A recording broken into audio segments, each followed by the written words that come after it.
તો વિદ્યાર્થી મિત્રો, આજે આપણે શરૂ કરવા જઈ રહ્યા છે ભૂગોળ.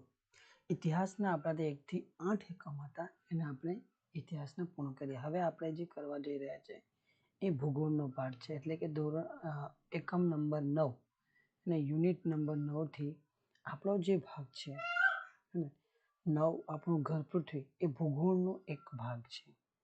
અને એ પણ શું, બેઝિક ભૂગોળ, જેમાંથી બહુ મોટા તો નહીં પણ એક પ્રશ્ન તો હોય છે જ. કયા તો એ છે વર્ગ 3 ની અંદર. ખાસ વર્ગ 3 ની અંદર આવા નાના નાના સિમ્પલ જે પ્રશ્નો હોય છે પૂછાતા હોય છે. અને ભૂગોળને સમજવા માટે આ પાઠ પર તમારે એટલો સમજવો ખૂબ જ જરૂરી છે. બીજું કે ભૂગોળની અંદર ભૌતિક ભૂગોળ એટલે વર્ગ 1 અને 2 માં પણ આ ઘણું જ મહત્વનો ભાગ ભજવે છે. ભૂગોળની અંદર મોટા ભાગે જે પ્રશ્નો પૂછાય છે, ક્યાંક ક્યાંક આવા પ્રશ્નો પણ પૂછાતા હોય છે કે આપણા ઘર પૃથ્વીને લગતા, ગ્રહોને લગતા પણ પૂછાય પ્રશ્ન છે. તો વધુ વાતો ન કરતા આપણે આપણા મેઇન ટોપિક પર છે, એટલે કે આપણું ઘર પૃથ્વી, એને બેઝિક ભૂગોળને સમજવાની શરૂઆત કરીએ છીએ. બરાબર. તો એમાં શરૂઆતમાં જો કે આપણું ગામ છે અને આપણું ઘર છે, ઠીક છે. આનાથી સમજવાનું શરૂઆત કરીએ. જે આપણું ગામ છે અને જે આપણું ઘર છે એ કોઈ સ્થાન પર એનું લોકેશન છે, એટલે કે કોઈ જગ્યાએ ઊભું છે, એટલે કે આ જમીન પર છે. આ જમીન છે, આને આપણે પૃથ્વી તરીકે ઓળખીએ છીએ. અને આ પૃથ્વી એટલે કે આપણું વિશાળ ઘર તરીકે એને ગણીએ છીએ.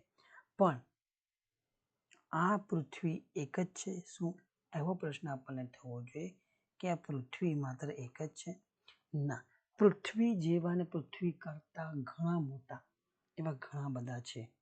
ને આ જે ઘણા બધા છે એને આપણે શું કહીએ છીએ? સૌર મંડળ અને સૌર પરિવાર તરીકે ઓળખીએ છીએ. અને પૃથ્વી પણ એમાંનો એક સભ્ય છે. હવે તમે કહેશો કે સૌર પરિવાર એટલે શું? તો સૌર પરિવાર એટલે કે એને અંગ્રેજીમાં કહીએ છીએ સોલર સિસ્ટમ. સૌર સિસ્ટમ, સૌરને એટલે સોલર આપણે સમજીએ છીએ. સૌર પ્રકાશ એટલે કે ઉર્જાનો સ્ત્રોત કોણ? તો સૂર્ય. સૂર્યની આજુબાજુ, સૂર્ય કેન્દ્રમાં સૂર્ય છે ને સૂર્યની આજુબાજુ જે કે તારાઓ કે ગ્રહો છે એની વાત કરીએ છીએ. આપણો જે સૂર્ય છે એ પણ એક આ સૌર મંડળનો ભાગ છે. કેમ કે આવા ઘણા બધા સૌર મંડળો છે. એમાં સૂર્ય જે સૌર મંડળની અંદર આવે છે એ સૌર મંડળને કહીએ છીએ મંદાકિની. મંદાકિની આપણે ગેલેક્સી પણ કહીએ છીએ ને, બરાબર. તો એ રીતના. અને આ સૂર્ય એ સ્વયં પ્રકાશિત તારો છે. અમે સૂર્ય વિશે પણ આગળ વાત કરીશું કે છે શું. આ તારાની આસપાસ જે કંઈ નાના મોટા સભ્યો રૂપે ગોળા એટલે ગ્રહો જે ફરે છે એમાંનો એક ગ્રહ છે આપણો પૃથ્વી, એટલે કે આપણી પૃથ્વી. આ તમામને આપણે ગ્રહ તરીકે ઓળખીએ છીએ. ગ્રહોને પણ પોતાનું ગુરુત્વાકર્ષણ બળ છે અને સૂર્યને પોતાનું ગુરુત્વાકર્ષણ બળ છે. આ બંનેના લીધે ગ્રહો સૂર્યની આસપાસ વર્તુળાકાર સ્વરૂપે ફરે છે. કોણ? તો એના માટે જવાબદાર છે ગુરુત્વાકર્ષણ બળ. આ ગ્રહ કોઈ પ્રકાશ નથી. સૂર્ય સ્વયં પ્રકાશિત તારો છે, જ્યારે એની આજુબાજુ જે ફરે છે એનો કોઈ પ્રકાશ નથી. એ સૂર્યના પ્રકાશથી પ્રકાશે છે.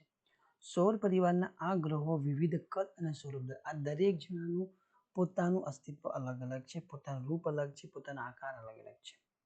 આ બધા ગ્રહો મળીને બને છે આપણું સૌર પરિવાર કે સૌર મંડળ. બરાબર. એ જ સમજવાનું છે કે સૌર પરિવાર, સૌર મંડળમાં કોણ કોણ આવે છે. આમાં જોઈએ તો ગ્રહો,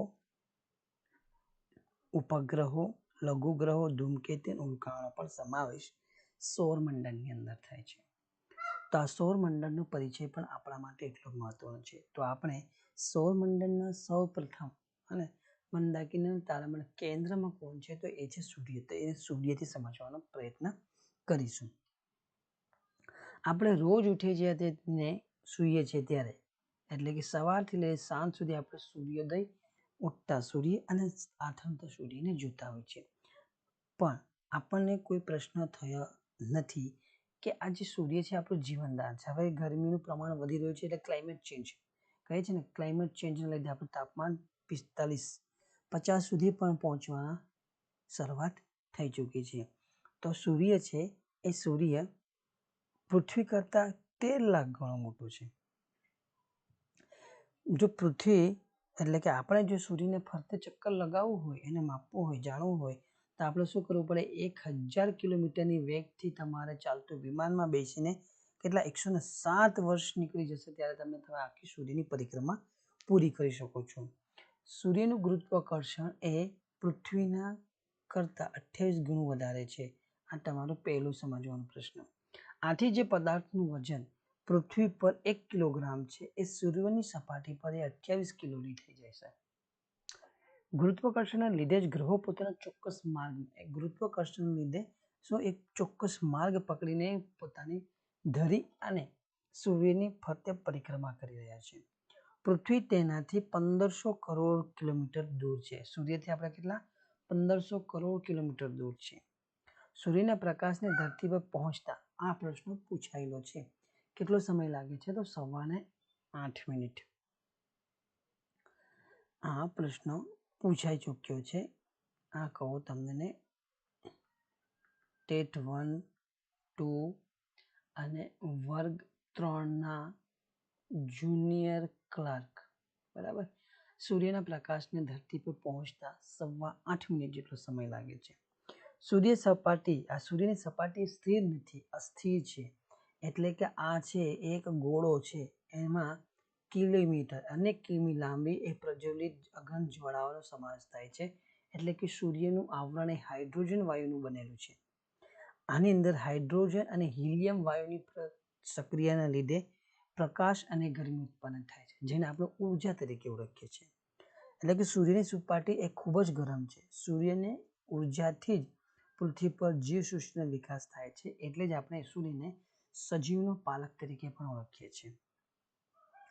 હવે જોઈએ તો સૂર્ય સિવાયના સૌર પરિવારમાં કેટલા ગ્રહો છે? સૂર્ય સાથે ગણીએ તોય અને સૂર્ય પછી ગણીએ તોય સૂર્યમાં કુલ 8 ગ્રહો છે.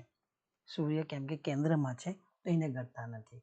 તો સૌર પરિવારમાં કુલ 8 ગ્રહો છે, જેમાં બુધ, શુક્ર, પૃથ્વી, મંગળ, ગુરુ, શનિ, યુરેનસ, નેપચ્યુન, બરાબર. આ 8 ગ્રહો છે, જેની અંદર પણ આંતરિક ગ્રહો અને બાહ્ય ગ્રહોની પણ વાત કરવાની છે. જેમાં બુધ, શુક્ર, પૃથ્વી અને મંગળ એ શું કહેવાય? આંતરિક ગ્રહો તરીકે ઓળખાય છે. ગુરુ, શનિ, યુરેનસ ને નેપચ્યુન એ ગ્રહોને બાહ્ય ગ્રહ તરીકે. હવે તમે કહેશો કે પહેલા તો 9 હતા.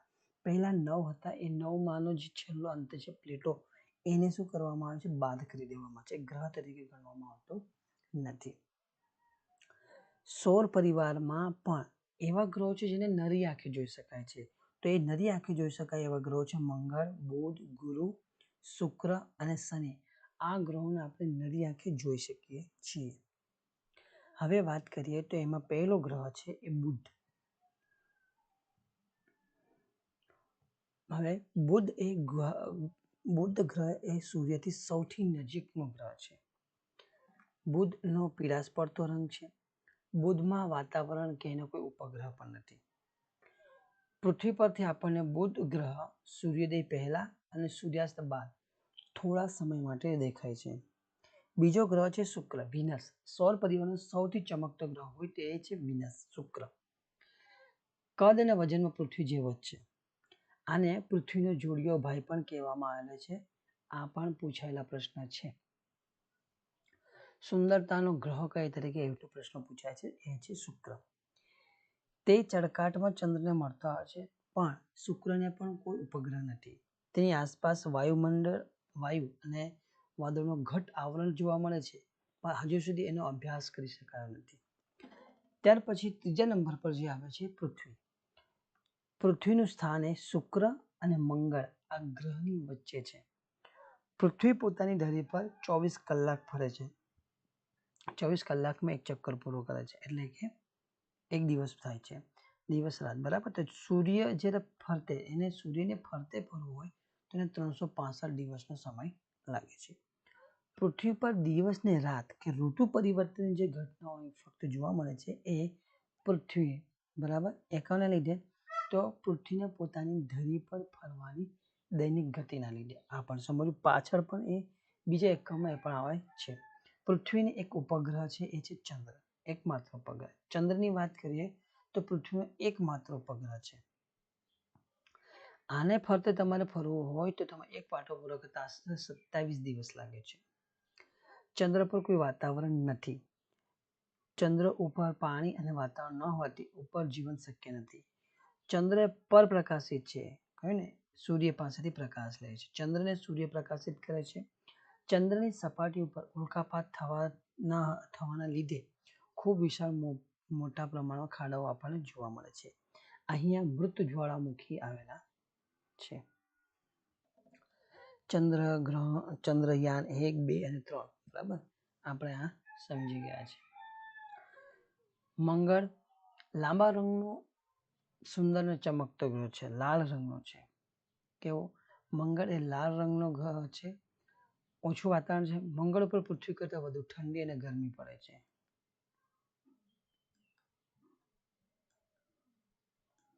એક મિનિટ. ઓકે, તે મંગળને ઉપર 2 ગ્રહો છે. વૈજ્ઞાનિકો મંગળ પર જીવસૃષ્ટિ વિકસાવવા માટે પ્રયત્ન કરી રહ્યા છે. બીજું કે ગુરુની વાત કરીએ.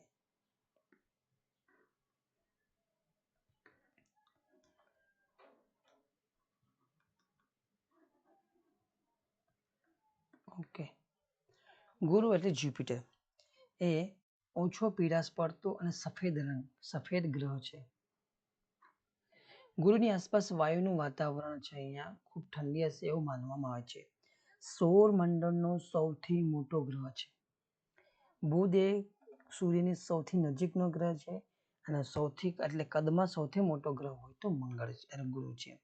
ગુરુને 79 જેટલા ગ્રહો છે, જેમાં પણ વૈજ્ઞાનિકોનો મતાંતર છે, એટલે કોઈ એમાં ચોક્કસ માહિતી નથી. શનિ જોઈએ તો એ સૌર પરિવારમાં ગુરુ અને યુરેનસ ની વચ્ચે આવેલો છે. ગુરુ પછીનો કોઈ સૌથી મોટો ગ્રહ હોય તો એ શનિ છે. તેનો નીલો રંગ છે, તેજસ્વી એટલે વલય આકાર છે. વલય આકારોના લીધે જ એને શું કહેવામાં આવે છે? માથે પહેરેલી પાઘડી હોય તેવો લાગતો હતો, એને પાઘડીયો ગ્રહ પણ કહેવામાં આવે છે. Most IMP. શનિને 62 કરતાં વધારે ઉપગ્રહ છે અને સૂર્યથી દૂર હોવાના કારણે તેની સપાટીનું તાપમાન ઓછું હોય છે. ત્યાર પછી 7મો ગ્રહ છે યુરેનસ. પૃથ્વીથી એટલો દૂર છે કે તે સામાન્ય દૂરબીનથી જોઈએ. આ યુરેનસ એ સૌથી દૂરનો ગ્રહ છે. ત્યાં સૂર્યનું તેજ પણ ઓછી ચાંદની જેવું લાગે છે. એટલે કે વિલિયમ હર્સ નામના ખગોળશાસ્ત્રીએ 1781માં આ ગ્રહ શોધી કાઢ્યો. એટલે કે યુરેનસની શોધ એ વિલિયમ હર્સલ નામના ખગોળશાસ્ત્રીએ 1781માં કરી હતી. આ તમને એક સૌર પરિવાર આપી દીધું છે. સૂર્યની સૌથી નજીક હોય તો એ બુધ, ત્યાર પછી શુક્ર છે, પૃથ્વી છે, મંગળ છે, ગુરુ છે, શનિ, યુરેનસ અને નેપચ્યુન. બરાબર, આ જ ક્રમમાં તમે ગણી શકો બુધ, શુક્ર, પૃથ્વી અને મંગળ એ આંતરિક ગ્રહ છે અને આ છે ગુરુ, શનિ, યુરેનસ અને નેપચ્યુન એ બાહ્ય ગ્રહ તરીકે પણ ઓળખાય છે. બરાબર, આટલું સમજ્યા પછી હવે આગળ વધીએ તો નેપચ્યુનની વાત. નેપચ્યુન એ નીલા રંગનો છે. અહીંયા મિથેન નામનો ઝેરી વાયુ છે. એટલે જ આ ગ્રહ પર પૃથ્વી જેમનું ઋતુ પરિવર્તન થતું હોવું જોઈએ એવું માનવામાં આવે છે. આ જે તમને નીચે શોર્ટકટ આપે છે તમને ગ્રહોને યાદ રાખવા માટે. My very excellent mother just served us noodles. એટલે માય થી એમને મર્ક્યુરી, વેરી એટલે વિનસ, એક્સલન્ટ એટલે અર્થ અને મધર એટલે એમ થી માર્સ, જે થી જ્યુપિટર, સેચ્યુરન અને યુરેનસ અને નેપચ્યુન. બરાબર, હવે વાત છે મેટોરસ એટલે કે ઉલ્કા. કોઈ વાર તમે જેટલે આકાશમાં જોવો છો ત્યારે તમને લીસોટા પડતા જેવું કંઈક દેખાય છે. એટલે કે તમે એવું કહો છો કે તારો ખર્યો અને તમે માંગો છો જે માંગવું હોય તે, એટલે કે વિશ પૂરી થાય છે. આવા ઘણા પિક્ચરમાં આવી માન્યતાઓ છે. તો આકાશમાં ફરતા પથ્થરના જે નાના નાના ટુકડાઓ છે એ ગ્રહોના નાના ભાગો છે જે ઉલ્કા તરીકે ઓળખાય છે. એને આપણે મેટોરસ કહીએ છીએ. આ જ્યારે ખરે છે એટલે કે પૃથ્વીના વાતાવરણ જ્યારે પ્રવેશે છે ત્યારે ગુરુત્વાકર્ષણ બળના લીધે પૃથ્વી તરફ ખૂબ ઝડપથી ખેંચાય છે અને વાતાવરણ પ્રવેશતાની સાથે ઘર્ષણ લીધે એ સળગી ઉઠે છે. કેટલાક સળગતા ન હોય તે શું કરે છે, પૃથ્વી પર આવીને પડે છે, અને બાકીના લીસોટા તમે દેખાવ છો અને વિશ માંગો છો તે શું છે, એ ઉલ્કા છે, એટલે કે મેટોરસ છે.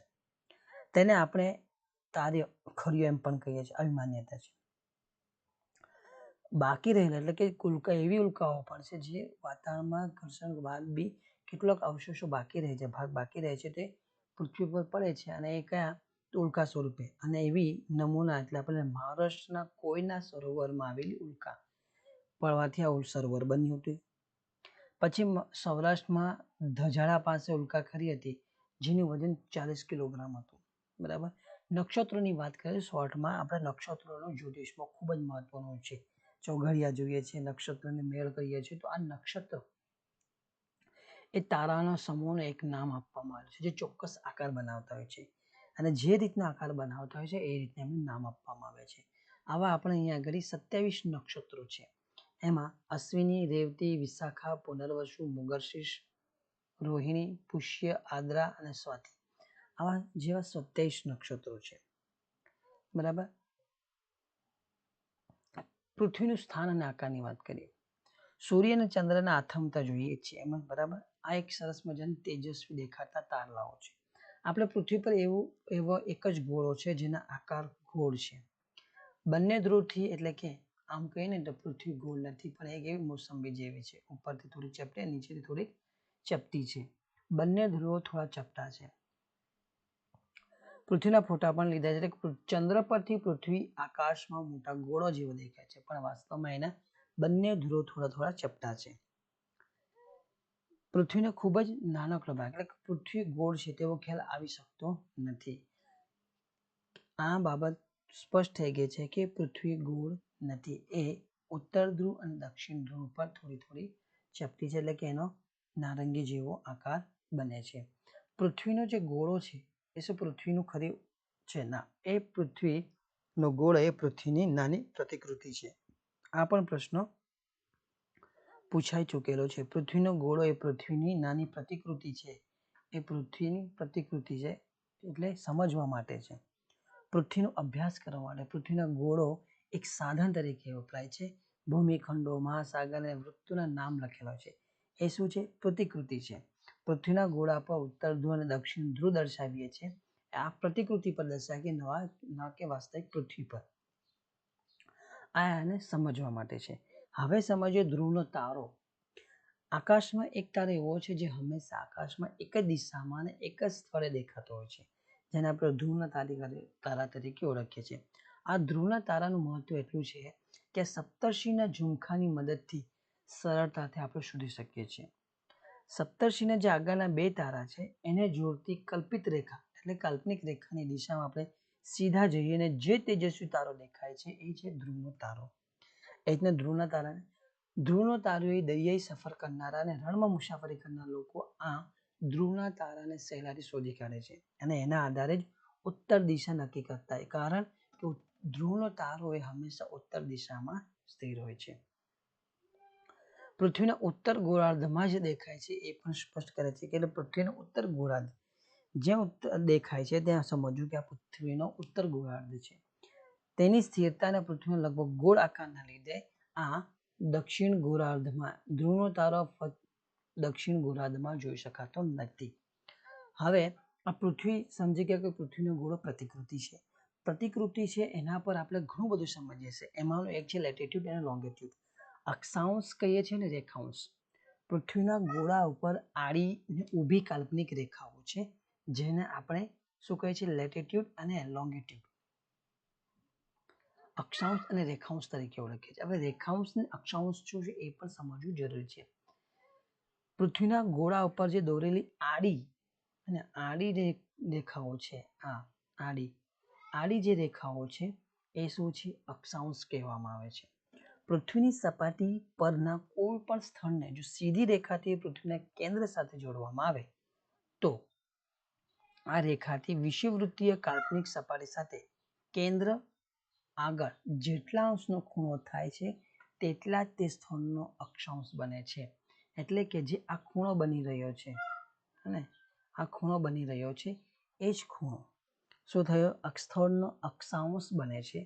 અક્ષાંશ વૃત્તોની કુલ સંખ્યા કેટલી છે? આ પ્રશ્ન પૂછાઈ ચૂક્યો છે વર્ગ 3 ની અંદર. કુલ સંખ્યા 181 છે. પછી હવે જો અક્ષવૃત્ત, પૃથ્વી ઉપર જે ઉત્તર અને દક્ષિણ, પૃથ્વી ઉપર ઉત્તર અને દક્ષિણના ગોળાર્ધમાં વિષુવવૃત્તથી સરખા કોણીય અંતરે મળેલા સ્થળને જોડનારું જે પૂર્વ પશ્ચિમનું સળંગ વર્તુળને શું કહે છે? અક્ષને વૃત્ત કહીએ છીએ. અક્ષીય વૃત્ત કહે છે. હવે જો ગોળાર્ધમાં, ઉત્તર દક્ષિણ ગોળાર્ધમાં વિષુવવૃત્તથી, આ તમારો જે વચ્ચેનો ભાગ છે, પૃથ્વીના બે ભાગ વિષુવવૃત્તિ થાય, અહીંયાથી જે સળંગ થાય છે, અહીંયાથી તે પણ એક ભાગ આ રીતના લીટી હોય છે. એક મિનિટ, બરાબર દોરાઈ નથી, ઠીક છે. તો આપણે સમજવા માટે જે આ ભાગ છે, જે ખૂણો બને છે પૂર્વ પશ્ચિમને સળંગ, એટલે અહીંયા બી જે ખૂણો બને છે અને વર્તુળનો જે અક્ષ, એને આપણે શું કહીએ છીએ? વૃત્ત કહીએ છીએ. રેખાંશ, પૃથ્વીના ગોળા ઉપર દોરેલી ઊભી કાલ્પનિક રેખા, જેને રેખાંશ. આ જે ઊભી રેખાઓ છે, આ જે ઊભી રેખાઓ છે એને આપણે શું કહીએ છીએ? રેખાંશ કહીએ છીએ. પૃથ્વીના ગોળા ઉપર દોરેલી ઊભી કલ્પિત રેખાઓને રેખાંશ કહે છે. આ રેખાઓ કાલ્પનિક છે. રેખાંશ ધ્રુવ પાસે એકબીજાને મળે છે અને આ બધી રેખાઓ અહીં ધ્રુવ મળે છે. ઉત્તર ધ્રુવ અને નીચે દક્ષિણ ધ્રુવે બધી રેખાઓ ભેગી થતી હોય છે. ધ્રુવ તરફ જતા આ રેખાઓ એકબીજાની નજીક આવતી હોય જણાય છે. કુલ રેખા વૃત્તની સંખ્યા 360 છે અને જેમાં 0 ડિગ્રી રેખાંશથી 180 રેખાંશ એ ખૂબ જ મહત્વના છે. આ તો સમજી ગયા તમે રેખાંશ અને અક્ષવૃત્ત અને અક્ષાંશ. રેખાવૃત્તોને પણ સમજીએ કે પૃથ્વીની ધરીથી મૂળ રેખાવૃત્તની કાલ્પનિક સપાટી સાથે પૃથ્વી સપાટીએ સરખા કોણાત્મક અંતરે આવેલા સ્થળોને જોડનારી ઉત્તર અને દક્ષિણની સળંગ રેખાને આપણે શું કહે છે? રેખાવૃત્ત એટલે કે અર્ધવર્તુળ કહીએ છીએ. હવે પૃથ્વી સપાટી પર મધ્યમાં એક આડી રેખા. હવે તમે પૃથ્વીના બે ભાગ કરનારી રેખા, આગળ પૂછાયેલો પ્રશ્ન છે. આ વિષુવવૃત્ત 0 ડિગ્રી, ઠીક છે. પૃથ્વીના બે ભાગ કરનારી જો કોઈ વૃત્ત હોય તે વિષુવવૃત્ત છે. પૃથ્વીની સપાટી પર મધ્યમાં એક આડી રેખા દોરેલ છે, જેને આપણે રેખા વિષુવવૃત્ત કહે છે. વિષુવવૃત્ત પૃથ્વીના બે સરખા ભાગ કરીએ પણ સ્પષ્ટ થયું. વિષુવવૃત્તથી ઉપરનો એક ભાગ, વિષુવવૃત્તથી આ ઉપરનો એક ભાગ છે, આપણે શું કહે છે? ઉત્તર ગોળાર્ધ, એટલે કે આ ભાગ છે ઉપરના. વિષુવવૃત્તથી ઉપરના ભાગને આપણે શું કહે છે? ઉત્તર ગોળાર્ધ કહીએ છીએ. ઉત્તર ગોળાર્ધ. અને વિષુવવૃત્તથી નીચેના ભાગ છે આપણે શું કહીશું? દક્ષિણ ગોળાર્ધ. બરાબર, એ સમજાવું છે. હવે ઉત્તર તરફનો ઉત્તર અક્ષાંશ કહેવાય. આ જે ઉપર છે, ઉપરની તરફ જે અક્ષાંશ આવશે એને આપણે ઉત્તર અક્ષાંશ પાછળ લગાવીશું અને નીચેના તરફ જે આવશે એને આપણે દક્ષિણ અક્ષાંશ વૃત્ત કહીશું. આ પણ સ્પષ્ટતા થઈ ગઈ. હવે વિષુવવૃત્તથી ઉત્તરે 23.5 હે ને, 23.5 ઉત્તર અક્ષાંશ વૃત્ત પર શું છે? આ તમારું કર્કવૃત્તની રેખા છે. તો વિષુવવૃત્તથી ઉપર એટલે ઉત્તર ગોળાર્ધ તરફ જતા આપણે 23.5 ઉત્તર અક્ષાંશ એક કર્કવૃત્તની રેખા છે અને વિષુવવૃત્તથી નીચે એટલે દક્ષિણ તરફ જતા આપણને 23.5 ડિગ્રી દક્ષિણ અક્ષાંશ પર મકરવૃત્તની રેખા મળે છે. એ જ પ્રમાણે વિષુવવૃત્તથી 66.5 ડિગ્રી ઉત્તર અક્ષાંશ રેખા ઉપરની તરફ જશો, અહીંયા આગળ આપણે આવશે 66.5. એ પર શું મળશે? ઉત્તર ધ્રુવવૃત્ત. અને વિષુવવૃત્તની દક્ષિણે 66.5 દક્ષિણ અક્ષાંશ રેખા પર દક્ષિણ ધ્રુવવૃત્ત એન્ટાર્કટિક સર્કલ, અને ઉત્તર ધ્રુવવૃત્ત આર્કટિક છે સર્કલ છે અને દક્ષિણ ધ્રુવવૃત્ત એન્ટાર્કટિક સર્કલ આપણને મળે છે. એટલે ખાસ યાદ રાખો, દક્ષિણ ધ્રુવવૃત્ત અને એન્ટાર્કટિક એ અંગ્રેજી છે, જ્યારે ઉત્તર ધ્રુવવૃત્ત આર્કટિક સર્કલ અહીંના પણ પૂછતા હોય છે. વિષુવવૃત્તની ઉત્તરમાં કર્કવૃત્ત સુધી તેમજ દક્ષિણમાં મકરવૃત્ત સુધી દેખાતી સૂર્યની ગતિને આપણે શું કહીશું? અયન કહીશું. એ પાછળ સમજીશું કે અહીંથી લઈને અહીંયા સુધીનું જે છે આ સૂર્યની જે કિરણો પડશે એને આપણે શું કહીશું? અયન વૃત્ત કહીએ છીએ. અયન કહીએ છીએ. તેથી આની વચ્ચેના વૃત્તોને આપણે શું એને વૃત્ત કહીશું. સૂર્યની આ ગતિને 6 મહિના જેટલો સમય લાગે છે. પૃથ્વી 23.5 ડિગ્રીના ખૂણે નમેલી છે, એટલે કે 23.5 ડિગ્રી નમેલી છે. અને આથી સૂર્યના કિરણો કર્કવૃત્ત મકરવૃત્ત વચ્ચે લગભગ સીધા પડતા હોય છે. એ જ વાતને આપણે અહીંયાથી સમજીએ. આ આકૃતિ આપણને ખૂબ સ્પષ્ટ રીતે સમજાવે છે. 90 ડિગ્રી ઉત્તર ધ્રુવ, 90 ડિગ્રી ઉત્તર અક્ષાંશ, બરાબર. આ સૂર્યના કિરણો અહીંયા સીધા પડે છે. કેમ? પછી 66.5 તમને આ સમજાયું, આ સર્કલ ઉત્તર ધ્રુવવૃત્ત, તે રીતના 66.5 દક્ષિણ અક્ષાંશ, દક્ષિણ ધ્રુવવૃત્ત, આ આર્કટિક અને આ 1 મિનિટ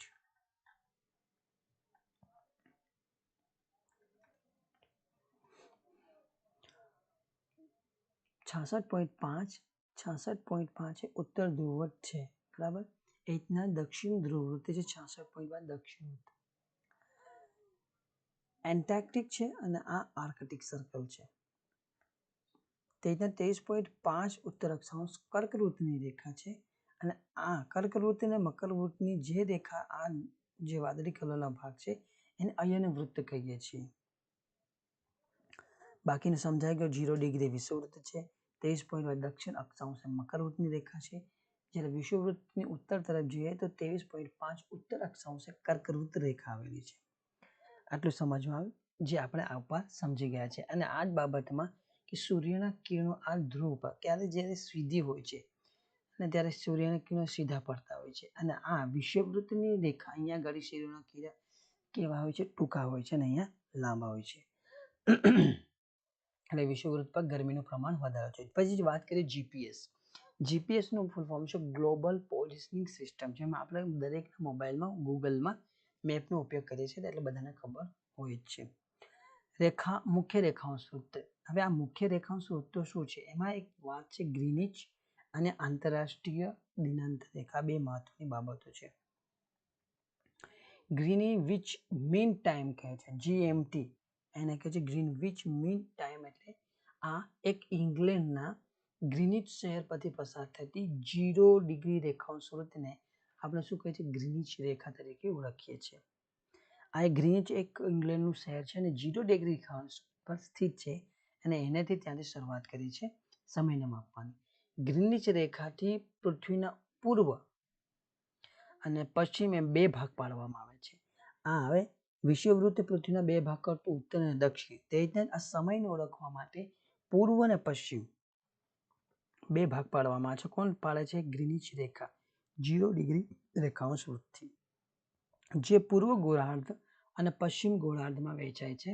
અને ગ્રીનિચ રેખાને 180 પૂર્વ રેખાંશ કહીએ છીએ, 180 થી પશ્ચિમમાં પશ્ચિમ રેખાંશ ગણીએ છીએ, બરાબર. બંને 180 પૂર્વ ડિગ્રી અને આ તરફ પશ્ચિમમાં 180 ડિગ્રી. હવે આ સમજાયા પછી આંતરરાષ્ટ્રીય દિનાંક રેખા, એટલે કે જે સમય બદલાય છે, અલગ અલગ દેશોમાં અલગ અલગ સમય છે, એ કેમ બદલાય છે એને સમજવાનું છે. રેખાંશ વૃત્તને આપણે આંતરરાષ્ટ્રીય દિનાંક, આંતરરાષ્ટ્રીય દિનાંક રેખા કહેવામાં આવે છે. આ રેખા વૃત્તને માત્ર એક જ છે, આ રેખાંશ વૃત્ત માત્ર એક જ છે. અને આ રેખા ઓળંગતા તારીખ અને વાર બદલાય છે. આ તમારી સામે બાજુમાં જે ચિત્ર છે ને એનાથી સમજવાનું. જો આ તમારો પૂર્વ ગોળાર્ધ છે અને પશ્ચિમ, આ તમારી ગ્રીનવિચ રેખા છે 0 ડિગ્રી રેખાંશ. આ બંને ભાગ પાડે છે પૂર્વ અને પશ્ચિમ. જેવો તમે પૂર્વમાં આવશો એટલે સમય બદલાશે અને વાર બદલાશે.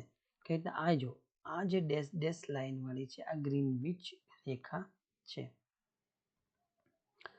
તમે જેવા આ તરફથી આમ આવશો એટલે જો અહીંયા તમે હો, આજે રવિવારે નીકળ્યા હોય ને અહીંયા આ રેખા ઓળંગો છો, એટલે કે ગ્રીનવિચ રેખા ઓળખો છો. ઓળંગીને તમે આવા તરફ એટલે તમારો વાર બદલાશે અને સમય બદલાઈ જશે. કોઈ તો રવિવાર હશે તો સોમવાર થઈ જાય છે, બરાબર. હવે તમે કહેશો કે ગ્રીનિચ રેખા કેમ ધ્યાનમાં આવી હોય ને પ્રશ્ન થાય તો આ રેખા વાંકી છે, બરાબર, સીધી નથી. કોઈ સીધી હોઈ શકે ને, પણ એનું કારણ છે કે સીધું નહીં રાખવાનું. કારણ કે અહીંયા તમે ધ્યાનથી જોયું હશે, 1 મિનિટ ભૂસી દઈએ એટલે વ્યવસ્થિત સમજાશે. આ જે રેખા છે ગ્રીનવિચ રેખા, જો અહીંથી સીધી આવે તો અહીંયા એક શહેર છે, અહીંયા એક શહેર છે, પછી એ રીતના તો એક જ સ્થળે આ જે વચ્ચેનું અંતર છે અને સમય તો અહીંયા લાગવાનો છે અહીંથી અહીંયા પહોંચવામાં, તો અહીંયા જે સમય છે, અહીંયા જે વાર છે, અહીંયા જે વાર છે, તો આ બંનેમાં શું સમય અને વારમાં એક જ રાષ્ટ્રની અંદર એટલે કે રશિયાનો જ ભાગ છે, તો રશિયાના એક જ પાર્ટમાં બંને સ્થળોએ બંને જગ્યાએ દિવસ અને સમય અલગ અલગ હોય, એના લીધે ઘણી બધી સમંજસતાઓ પેદા થાય. એના માટે એક સોલ્યુશન કાઢવામાં આવ્યું કે જમીન પર આ ગ્રીનવિચ રેખાને જમીન પર કોઈ જગ્યાએ લઈ જવી નહીં, એને ક્યાં સમુદ્ર પાણી પર જ રાખવી. બરાબર, તો એનું કારણ આટલું જ છે. હવે જોઈએ કટિબંધોને સમજવા જોઈએ. કટિબંધો, હવે એના તમે કહેશો કટિબંધોને કેવી રીતના ભાગ પાડવામાં આવે, તો કટિબંધ એટલે પૃથ્વીનું જે વાતાવરણ છે, પૃથ્વીના વાતાવરણમાં જે કંઈ ફેરફારો છે, પ્રકાશ, ગરમી, ઠંડી, એના આધારે આ કટિબંધો બનાવવામાં આવ્યા છે. કટિબંધોની વાત કરીએ, આ બાકી તે 23.5 દક્ષિણ અક્ષાંશ એ સમજી ગયા છે. હવે આપણે કટિબંધોને સીધા સમજીએ. સીધું સમજવું હોય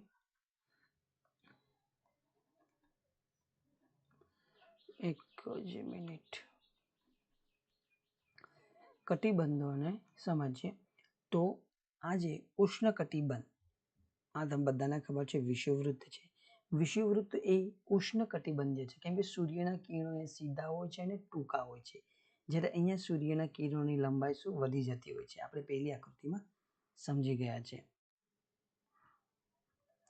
એટલે સમજ્યું કે અહીંયા સીધા કિરણો હોવાથી અને અહીંયા આગળ ભાગ કેવો છે, ગોળ છે અને બહારની તરફ છે, એટલે કિરણો અહીંયા ટૂંકા હોય છે, એટલે આ ભાગમાં અહીંથી અહીંયા ભાગમાં શું હોય છે, ગરમીનું પ્રમાણ વધુ હોય છે. અને આ તમારી કર્કવૃત્તની રેખા છે અને આ છે તમારી મકરવૃત્તની રેખા. એ પણ આપણે સમજી ગયા છે. હવે ઉષ્ણકટિબંધની ઉપરની તરફ જઈએ એટલે ઉત્તર અક્ષાંશ તરફ જઈએ ત્યારે કર્કવૃત્ત એટલે કે સમશીતોષ્ણ કટિબંધ આવે છે. સમશીતોષ્ણ આપણે સંધિ છૂટી પાડીએ તો સમ એટલે બરાબર, શીત એટલે ઠંડુ, ઉષ્ણ એટલે ગરમ, એટલે કે ગરમી અને ઠંડી જ્યાં બરાબર હોય છે, મધ્યમ હોય છે, ત્યાં આગળ શું થાય છે, સમશીતોષ્ણ કટિબંધ. અને જ્યાં ખૂબ ઠંડી છે અહીંયા શીત કટિબંધ એવું નામ આપે. એ રીતના દક્ષિણની તરફ જોઈએ તો જ્યાં ઠંડી અને ગરમી બરાબર બંને પ્રમાણસર બરાબર છે ત્યાં સમશીતોષ્ણ કટિબંધ કહે છે, ઠંડીનું પ્રમાણ વધુ છે ત્યાં શીત કટિબંધ. અહીંયા આગળ કારણ એટલું જ છે ઠંડી પડવાનું વધુ કે સૂર્યના કિરણો લાંબા છે. અને બીજું એ કે પૃથ્વી 23.5 ડિગ્રી નમેલી હોવાના લીધે ક્યારેક ક્યારેક આ ભાગોમાં સૂર્યના કિરણો પહોંચતા નથી. એ પણ આગળની આકૃતિમાં આપણે ખૂબ સ્પષ્ટ રીતે સમજીશું. આ થયું ઉષ્ણકટિબંધ, સમશીતોષ્ણ કટિબંધ અને શીત કટિબંધ. આ કટિબંધોના પ્રકાર છે. આ પૂછાયેલા પ્રશ્નો છે. હવે પૃથ્વીની ગતિના પ્રકાર પણ સમજો. હવે બધાને એવા સમંજસ થાય કે પૃથ્વીની ગતિના પ્રકાર, હા, ગ્રહોની જેમ પૃથ્વીને પણ ફરવાની 2 પ્રકારની ગતિ છે. એક આપણે ભ્રમણદાનું ઉદાહરણ છે ને, ભ્રમણદાનું ઉદાહરણ કરતા આપણે એમ સમજીએ કે પરિભ્રમણ એને કહે છે રોટેશન અને પરિક્રમણ એટલે રિવોલ્યુશન. આ બેને સમજવું છે. તેમ પૃથ્વી પોતાની ધરી પર, યાદ રાખજો, પશ્ચિમથી પૂર્વની દિશામાં ફરે છે. પૃથ્વી એ પશ્ચિમથી પૂર્વની દિશામાં ફરે છે. આ વિધાનવાળા વાક્ય બનાવીને જીપીએસસી 1 અને 2માં પૂછાયેલો પ્રશ્ન છે. પૃથ્વી પોતાની ધરી ઉપર પશ્ચિમથી પૂર્વની દિશામાં ફરે છે અને ગોળાકાર ચક્કર લગાવે જે આ ગતિ છે એને આપણે બીજા નામ તરીકે દૈનિક ગતિ કહેવામાં આવે છે. એને જ આપણે પરિભ્રમણ, એટલે કે પૃથ્વીની દૈનિક ગતિ એ પરિભ્રમણ છે. પૃથ્વીની વિષુવવૃત્ત પર કલાકના 1670 કિલોમીટરની ઝડપે એક ચક્ર પૂર્ણ કરે છે. આ ચક્ર પૂર્ણ કરતા એને 24 કલાકનું જે ચક્ર છે કેટલા 1670 કિલોમીટરનું છે. પૃથ્વી નારંગી છે એ પણ આપણે સમજી ગયા. હવે એને સમજીએ પરિક્રમણ. બરાબર, 24 કલાકનો સમય, દૈનિક ગતિ એટલે પરિભ્રમણ, એટલે પરિક્રમણ, રિવોલ્યુશન. એને કહે પૃથ્વીની ધરી પર ચક્કર લગાવવાની સાથે પોતાની ધરી પર તો ફરે જ છે પણ એ સૂર્યની આસપાસ જે પરિક્રમા કરે છે એને આપણે પરિક્રમણ કહીએ છીએ, એ કહેવાય રિવોલ્યુશન. અને આ પરિક્રમા પૂરી કરવા માટે પૃથ્વીને લગભગ 365 જેટલો દિવસ 365 દિવસનો સમય લાગે છે. આ સમયગાળાને આપણે એક વર્ષ તરીકે ઓળખીએ છીએ. અવકાશમાં પૃથ્વીને સૂર્યની આસપાસ ચક્કર લગાવવાનો એક કાલ્પનિક માર્ગ નક્કી થયેલો છે, જેને આપણે જે ઓર્બિટ એટલે કે કક્ષા કહીએ છીએ. પૃથ્વી જે પરિક્રમણ કરે છે એ વર્તુળાકાર નહીં પણ લંબગોળાકાર કક્ષામાં ફરે છે. વર્ષભર પૃથ્વી અને સૂર્યની વચ્ચે અંતર સરખું હોતું નથી કે ને, લંબગોળાકાર હોવાથી ક્યારેક પાસે ક્યારેક દૂર હોય છે. અને આ જ હોવાના કારણે આપણે અહીંયા શું દિવસ લાંબો અને ટૂંકો થાય એ પણ આપણે સમજીશું કે કારણ શું છે. પૃથ્વી પોતાની ધરી પર 23.5 ડિગ્રી નમે છે. આ કક્ષાની સાથે 66.5 ડિગ્રીનો ખૂણો બનાવીને ફરે છે. 23.5 ડિગ્રી ધરી પર નમે છે અને કેટલો 66.5 ડિગ્રીનો ખૂણો બનાવીને નમીને ફરે છે. આ ધરી નમનના કારણે આપણે અહીંયા ઋતુઓ પરિવર્તન થાય છે. દિવસ રાત બંને લાંબા અને ટૂંકા થવાનું કારણ છે.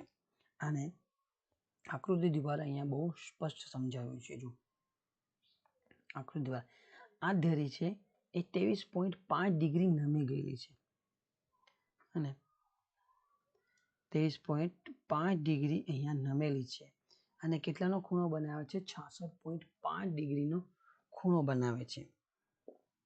ધરી પર નમવાના કારણે સૂર્યના કિરણો આ જે ભાગ છે અહીંયા આગળ અંધારું થઈ જશે, અહીંયા આગળ પ્રકાશ પડતો હોવાથી આ તરફ જે ઢંકાઈ ગયો છે અહીંયા આગળ રાતનો સમય થઈ જશે અને સૂર્યના કિરણો આ ભાગ પર છે એટલે કે અહીંયા દિવસનો સમય છે. તો આ રીતના દિવસ અને રાત થતો હોય છે. એ જ રીતના બીજી આકૃતિ સમજો તો આ આકૃતિ સમજો. જ્યારે પૃથ્વી યાદ રાખો 23.5 ડિગ્રી નમે છે અને 66.5 ડિગ્રીનો ખૂણો બનાવીને જ્યારે ફરે છે, આ જૂન મહિનામાં છે બરાબર. તો જૂન મહિનામાં આનું અંતર વધુ હોય છે. આ જો અંતર અને તો 21 જૂને શું છે? આ 21 જૂને લાંબામાં લાંબો દિવસ. તે રીતના 22 ડિસેમ્બરે શું છે? એ ટૂંકો દિવસ છે. અને આ 21 જૂનનો જે લંબાઈ એ દક્ષિણાયન કહેવામાં છે. આ દક્ષિણ છે આ ઉત્તરની દિશા બતાવે છે. તે રીતના જ જેમ જેમ મહિનો જૂન, જુલાઈ, August, September, October, November, December, May, આ મે મહિનો છે, એપ્રિલ છે, માર્ચ બરાબર. આ જૂન છે, આ તરફ એક મિનિટ ઓકે બરાબર. હવે પશ્ચિમથી આપણે કહ્યું કે કયા પશ્ચિમથી પૂર્વની તરફ ફરે છે. તો જૂન છે, જુલાઈમાં એનું અંતર ઘટી જાય છે. ઓગસ્ટમાં ફરી ઘટે છે એટલે કે સાંપત, એટલે કે સપ્ટેમ્બરમાં દિવસ રાત સરખા થઈ જાય છે. આજો એનું જે અંતર છે ઘટી જાય છે. અહીંયા અંતર વધે છે. સંપાત જેને કહેવામાં કહે ત્યાં સંપાત એટલે કે જે દિવસે 23 સપ્ટેમ્બરે દિવસ અને રાત બંને સરખા હોય છે. પછી જેવો સપ્ટેમ્બરથી ઓક્ટોબર મહિના થાય છે એની અંતર વધે છે, લંબ ગોળાકારની સ્થિતિમાં આવે છે. નવેમ્બરમાં હજુ દૂર જાય છે અને ડિસેમ્બરમાં એ ગયો બરાબર. તો આ 22 ડિસેમ્બરે શું થાય છે? ટૂંકામાં ટૂંકો દિવસ ગણવામાં આવે છે. ટૂંકામાં ટૂંકો દિવસ. ત્યાર પછી ડિસેમ્બરથી જાન્યુઆરી, ફેબ્રુઆરી અને માર્ચમાં ફરી સંપાત એટલે 21 માર્ચ દિવસ અને રાત સરખા થઈ જાય છે. એ રીતના એપ્રિલ અને મે ફરી જૂન આવી જાય છે બરાબર. તો આ રીતે સમજવાનું છે.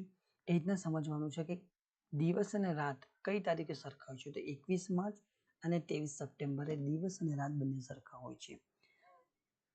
અને 21 જૂને લાંબામાં લાંબો દિવસ હોય છે અને તે દક્ષિણાયન હોય છે. 22 ડિસેમ્બરે ટૂંકામાં ટૂંકો દિવસ હોય છે, એને ઉત્તરાયણ કહે છે, જેમાં આપણે ઉત્તરાયણની ઉજવણી કરીએ છીએ. તો આ જ બાબત છે જેમાં ઉપર પણ એ જ સમજાવ્યું છે આની અંદર, જે મેં તમને આકૃતિ દ્વારા સમજાવવાનો પ્રયત્ન કર્યો છે.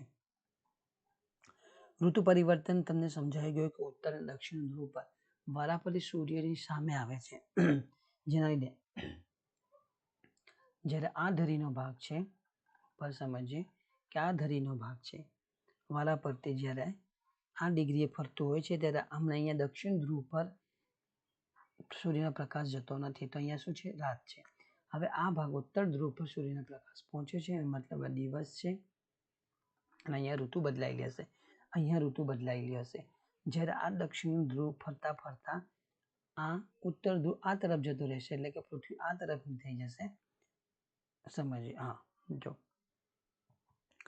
આ જે ભાગ છે અહીંયા ઘડી સૂર્યની કિરણો પહોંચતા નથી, આ સફેદ ભાગ છે એ પહોંચે છે. મતલબ અહીંયા 21 જૂને લાંબો દિવસ છે, એટલે કે અહીંયા ઋતુ પરિવર્તન છે, અહીંયા બી ઋતુ પરિવર્તન, અહીંયા બી ઋતુ પરિવર્તન. અહીંયા ઘડી બંને જે સમય છે સરખો છે, એટલે કે કેમ કે સૂર્યના કિરણો અહીંયા સીધા બધી જગ્યાએ આવરણ ઢાકે છે, આવરણ લઈ રહે છે, બરાબર. તો ઋતુ પરિવર્તન માટે આ કારણ, દિવસ રાતનો તફાવત પડવાનું કારણ છે. વધારે સમય સૂર્યપ્રકાશ મેળવતા વિસ્તારમાં ઉનાળો હોય છે, ઓછો સમય પ્રકાશ મેળવતા હોય ત્યાં સુધી શિયાળાનો અનુભવ થતો હોય છે. ઉત્તરાયણ દક્ષિણ મેં તમને સમજાવ્યું કે 22 ડિસેમ્બરથી સૂર્યના સીધા કિરણો ઉત્તર તરફ છે, એટલે વિષુવવૃત્ત તરફ પડવાની શરૂઆત થવાથી આપણે શું કહે છે? ઉત્તરાયણ. ઉત્તરાયણ 22મી ડિસેમ્બરે થાય છે અને 14મી જાન્યુઆરી સૂર્ય મકર રાશિમાં પ્રવેશ કરે છે, માટે એને શું કહે છે? મકર સંક્રાંતિ.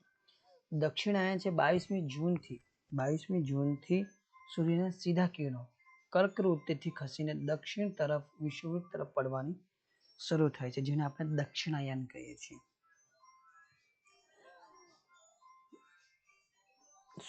દક્ષિણાયન ઉત્તરાયણ બે વસ્તુઓ કે સૂર્યના કિરણ વિષુવવૃત્ત પર સીધા પડે ત્યારે આપણે ઉત્તરાયણ કહીએ છીએ 22 ડિસેમ્બર. આમ મકર સંક્રાંતિની ઉજવણી આપણે 14 જાન્યુઆરી કરીએ છીએ. દક્ષિણાયનનો અર્થ છે કે 22 જૂનથી સૂર્યના કિરણો સીધા પડે છે, ક્યાં? કર્કવૃત્તથી ખસીને દક્ષિણ તરફ વિષુવવૃત્ત તરફ પડવાનું શરૂ થાય છે ત્યારે, એટલે કે દિશા બદલાય છે. આ દક્ષિણ હોય ત્યાં દક્ષિણાયન, ઉત્તર હોય તો ઉત્તરાયણ. આ શોર્ટ ટ્રિકથી યાદ રાખવું. સંપાત એટલે કે ઇક્વનાઇઝ. સૂર્યનો ક્રાંતિવૃત્ત અને વિષુવવૃત્ત વર્ષમાં 2 વખત એકબીજાને છેદતા હોય છે, એટલે કે સરખા હોય છે. આ છેદન બિંદુને આપણે સંપાત દિવસ કહેવામાં આવતા છે. સંપાત દિવસ દરમિયાન સૂર્ય ઉત્તર તરફ ખસતા જતા ઉત્તર ગોળાર્ધમાં 22મી માર્ચથી દિવસની લંબાઈ વધતી રાત ટૂંકી થઈ જાય. ઉત્તર ગોળાર્ધમાં આ સ્થિતિને 21મી જૂનને વર્ષનો લાંબો દિવસ અને ટૂંકામાં ટૂંકી રાત હોય છે. સૂર્ય દક્ષિણ તરફ જાય, આ ઉત્તર તરફ હતો, જે સૂર્ય દક્ષિણ તરફ ખસતા દક્ષિણ ગોળાર્ધમાં 24 સપ્ટેમ્બરથી દિવસની લંબાઈ વધે અને રાત ટૂંકી થઈ જાય. દક્ષિણ ગોળાર્ધમાં 22 ડિસેમ્બરે વર્ષનો લાંબામાં લાંબો દિવસ અને ટૂંકામાં ટૂંકી રાત. 21મી માર્ચ અને 23મી સપ્ટેમ્બરે સૂર્યના કિરણો વિષુવવૃત્ત પર સીધા પડતા હોવાથી અહીંયા રાત અને દિવસ સરખા છે, એટલે વિષુવ દિન તરીકે આને ઓળખીએ છીએ. આ પણ ખાસ 21 માર્ચ ચકલી દિવસ તરીકે પણ ઓળખીએ છીએ, આ પણ યાદ રાખજો. લીપ વર્ષની વાત કરું કે એક વર્ષ એટલે 365 દિવસ. કલાકનો પણ ચોથા ભાગના દિવસની ગણતરી કરવાનો અગવડ ભરેલું હોવાથી 365 દિવસ વર્ષને પૂરું કરીએ છીએ. બાકી બચેલા જે 6 કલાક છે, 6 કલાક દર 4 વર્ષે ફેબ્રુઆરી મહિનામાં એક દિવસને વધારે કરે છે, એટલે 28 દિવસને બદલે આપણે ક્યારેક ફેબ્રુઆરીમાં 29 દિવસ હોય છે, તો 29 દિવસ હોય તે દિવસે સમજવું કે લીપ વર્ષ છે. ગ્રહણની વાત કરીએ, એમાં ચંદ્રગ્રહણ, સૂર્યગ્રહણની વાત છે.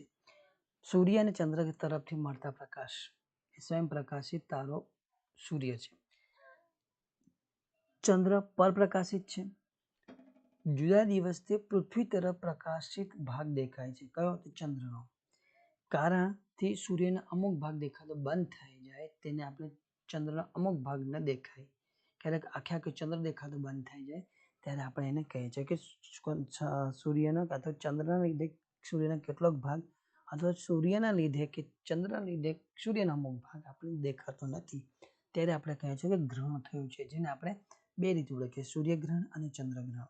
જેમાંની સૂર્યગ્રહણની વાત કરીએ તો ચંદ્ર પૃથ્વીની વધુ નજીક છે અને પૃથ્વીની આસપાસ ફરે છે. ક્યારે? ફરતી વખતે સૂર્ય અને પૃથ્વીની વચ્ચે આવે છે. કોણ? સૂર્ય અને પૃથ્વીની વચ્ચે ચંદ્ર આવી જાય છે અને આ ચંદ્રના અંતરાયથી સૂર્ય દેખાતો બંધ થઈ જાય ત્યારે આ ઘટનાને આપણે સૂર્યગ્રહણ કહીએ છીએ. સૂર્ય અને પૃથ્વીની વચ્ચે, સૂર્ય અને પૃથ્વીની વચ્ચે જ્યારે ચંદ્ર આવી જાય છે અને આના લીધે કેટલાક ભાગ પર દેખાવાનું બંધ થઈ જાય, પૃથ્વી આખી નહીં, પૃથ્વીના કેટલાક ભાગ પર જ્યારે આ સૂર્ય દેખાવાનું બંધ થઈ જાય છે ત્યારે આપણે કહીએ છીએ સૂર્યગ્રહણ થયું છે. પરંતુ દર અમાસે આ ઘટના બનતી નથી. સૂર્યગ્રહણ અમાસે થાય છે, પણ દરેક અમાસે સૂર્યગ્રહણ થતું નથી. આ ખાસિયત. ચંદ્રગ્રહણ, લુનર એક્લિપ્સ. ચંદ્રને સૂર્ય તરફથી પ્રકાશ મળે છે. ચંદ્ર તરફથી જતા સૂર્યના કિરણોની વચ્ચે પૃથ્વીનો અવરોધ આવે એટલે ચંદ્રના એટલા ભાગમાં અંધકાર રહે છે. એટલે કે સૂર્યના કિરણો વચ્ચે કે આ સૂર્ય અને ચંદ્રની વચ્ચે જ્યારે પૃથ્વી આવી જાય છે ત્યારે ચંદ્રગ્રહણ થાય. યાદ રાખવું, સૂર્ય અને ચંદ્રની વચ્ચે જ્યારે પૃથ્વી આવી જાય ત્યારે આપણે શું કહીશું? ચંદ્રગ્રહણ કહીશું. પૃથ્વીને લીધે ચંદ્રના કેટલાક આખા જ ભાગમાં ચંદ્ર પૃથ્વીને લીધે ચંદ્ર જ્યારે આખા ભાગ પર અંધારું હોય ત્યારે સમજવું કે ચંદ્રગ્રહણ થયું. ચંદ્રગ્રહણની ઘટના હંમેશા પૂનમની રાતે જ થતી હોય છે અને આ દર પૂનમે આવી ઘટના બનતી નથી, એ પણ સ્પષ્ટ થયું. તો આ તો આપણું ઘર પૃથ્વી. મેં તમને જેટલું સમજાવવાનો પ્રયત્ન કર્યો વિશેષ રીતે સમજાવવાનો પ્રયત્ન કરું છું. જરૂરથી વિડીયો ગમ્યો હોય તો લાઈક કરું, શેર કરું, સબસ્ક્રાઈબ કરવાનું ભૂલશો નહીં.